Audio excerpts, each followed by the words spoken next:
L'ange du Seigneur porta l'annonce à Marie, et elle conçut du Saint-Esprit. Réjouis-toi, Marie, pleine de grâce, le Seigneur est avec toi. Tu es bénie entre les femmes, et le fruit de ton sein est béni. Je suis la servante du Seigneur, qu'il me soit fait selon ta parole. Réjouis-toi, Marie, pleine de grâce, le Seigneur est avec toi. Tu es bénie entre les femmes, et le fruit de ton sein est béni. Et le Verbe s'est fait chair, et il a demeuré parmi nous. Réjouis-toi, Marie, pleine de grâce, le Seigneur est avec toi. Tu es bénie entre les femmes, et le fruit de ton sein est béni. Priez pour nous, Sainte Mère de Dieu, afin que nous soyons rendus dignes des promesses du Christ. Prions. Que ta grâce, Seigneur notre Père, se répande en nos cœurs. Par le message de l'ange, tu nous as fait connaître l'incarnation de ton Fils bien-aimé. Conduis-nous par sa passion et par sa croix jusqu'à la gloire de la résurrection, par Jésus le Christ notre Seigneur. Amen.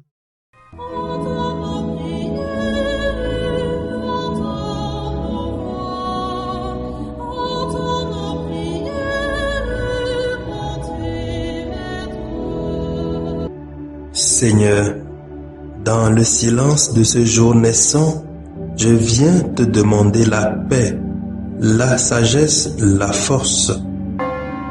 Je veux regarder aujourd'hui le monde avec des yeux tout remplis d'amour, être patient, compréhensif, doux et sage, voir au-delà des apparences tes enfants, comme tu les vois toi-même, et ainsi ne voir que le bien en chacun.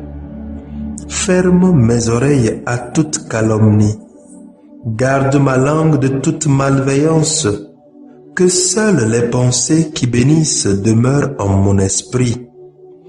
Que je sois si bienveillant et si joyeux que tous ceux qui m'approchent sentent ta présence. Revêts-moi de ta beauté, Seigneur, pour qu'au long de ce jour, je te révèle. Amen. Abonnez-vous à notre chaîne YouTube et cliquez la cloche de notification pour recevoir nos prochaines vidéos. Les lectures de ce samedi 33e semaine du temps ordinaire année C sont lues par Paulette Modino, sœur de Notre-Dame des Apôtres, Jean-Paul Lawson, diacre de la Société des Missions Africaines, et commentée par Jean-Paul Kwacha, prêtre de la Société des Missions Africaines. Lecture de l'Apocalypse de Saint Jean, chapitre 11, versets 4 à 12. Moi, Jean, j'ai entendu une voix qui disait: les deux témoins chargés de prophétiser, ce sont eux les deux oliviers, les deux chandeliers qui se tiennent devant le Seigneur de la terre. Si quelqu'un veut leur faire du mal, un feu jaillit de leur bouche et dévore leurs ennemis. Oui, celui qui voudra leur faire du mal, c'est ainsi qu'il doit mourir. Ces deux témoins ont le pouvoir de fermer le ciel pour que la pluie ne tombe pas, pendant les jours de leur prophétie. Ils ont aussi le pouvoir de changer l'eau en sang et de frapper la terre de toutes sortes de fléaux aussi souvent qu'ils le voudront.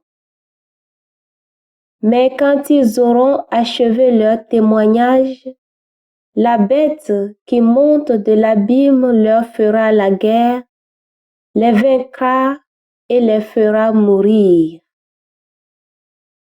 Leurs cadavres restent sur la place de la grande ville, qu'on appelle au sens figuré Sodome et l'Égypte, là où leur Seigneur aussi a été crucifié. De tous les peuples, tribus, langues et nations, on vient regarder leurs cadavres pendant 3 jours et demi sans qu'il soit permis de les mettre au tombeau. Les habitants de la terre s'en réjouissent, ils sont dans la joie, ils échangent des présents. Ces 2 prophètes, en effet, avaient causé bien du tourment aux habitants de la terre. Mais après ces 3 jours et demi, un souffle de vie venu de Dieu entrant en eux. Ils se dressèrent sur leurs pieds et une grande crainte tomba sur ceux qui les regardaient. Alors, les 2 témoins entendirent une voix forte venant du ciel qui leur disait: « Montez jusqu'ici. » Et ils montèrent au ciel dans la nuée sous le regard de leurs ennemis.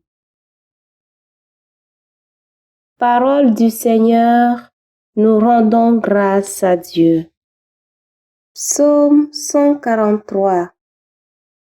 Béni soit le Seigneur, mon rocher.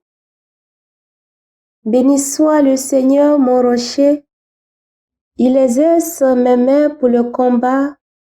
Il m'entraîne à la bataille. Béni soit le Seigneur, mon rocher. Il est mon allié, ma forteresse, ma citadelle, celui qui me libère. Il est le bouclier qui m'abrite. Il me donne pouvoir sur mon peuple. Béni soit le Seigneur, mon rocher. Pour toi, je chanterai un chant nouveau. Pour toi, je jouerai sur la harpe à 10 cordes. Pour toi qui donnes au roi la victoire et sauve de l'épée meurtrière David, ton serviteur. Béni soit le Seigneur, mon rocher.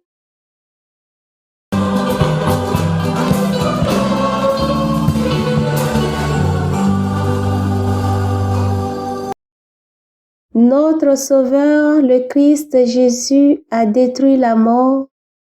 Il a fait resplendir la vie par l'Évangile.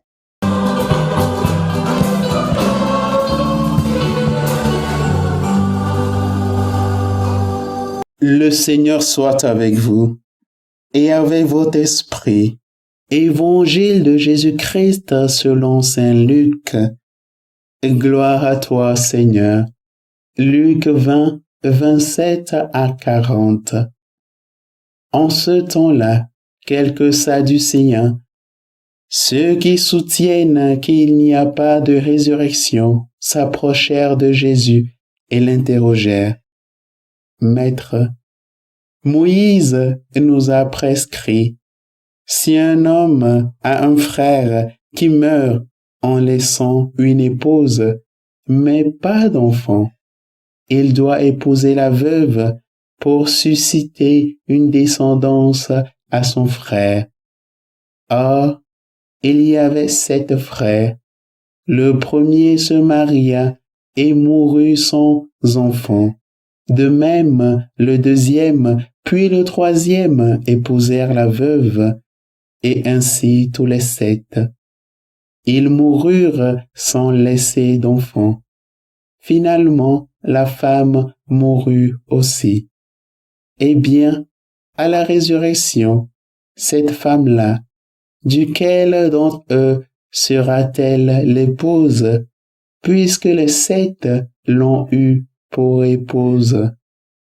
Jésus leur répondit: Les enfants de ce monde prennent femme et mari, mais ceux qui ont été jugés dignes d'avoir part au monde à venir et à la résurrection d'entre les morts ne prennent ni femme ni mari, car ils ne peuvent plus mourir.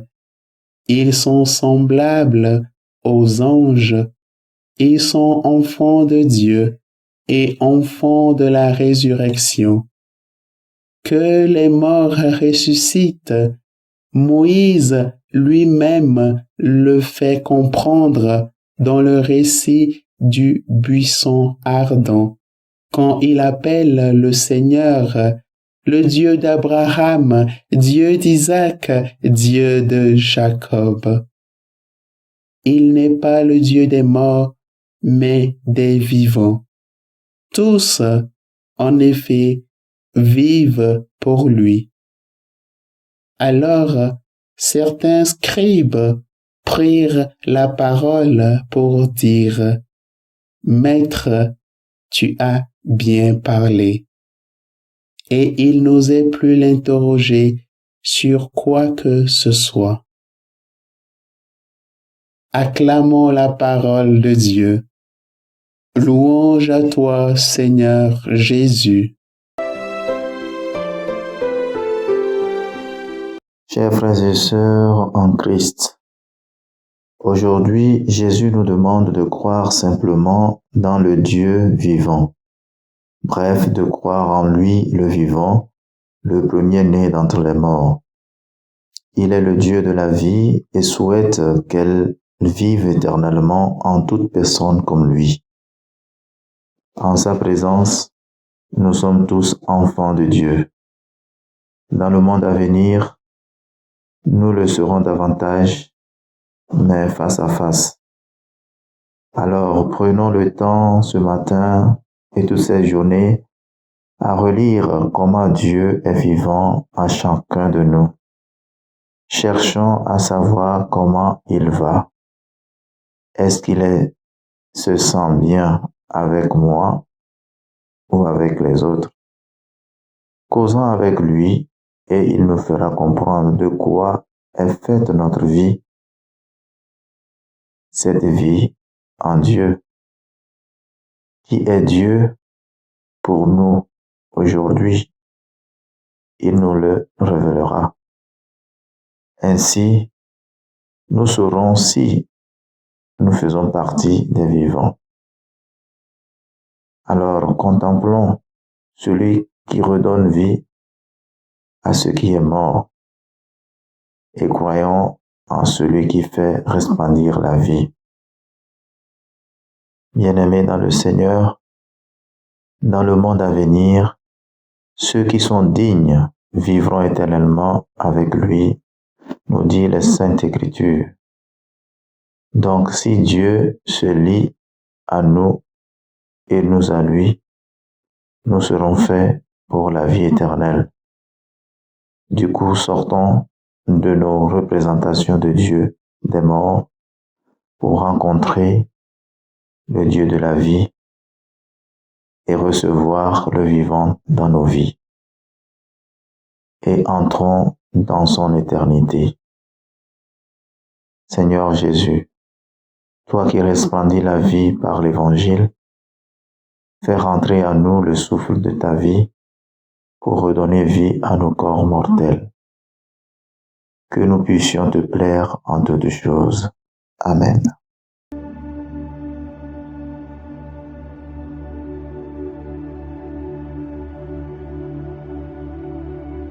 Que le Seigneur Tout-Puissant et Miséricordieux nous bénisse et nous garde, le Père, le Fils et le Saint-Esprit.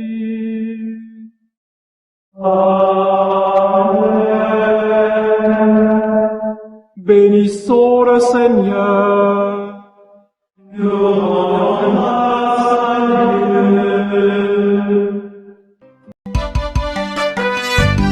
Suivez désormais sur vos smartphones et ordinateurs toutes les actualités de l'Église catholique en Afrique et dans le monde entier sur SMA Togo TV.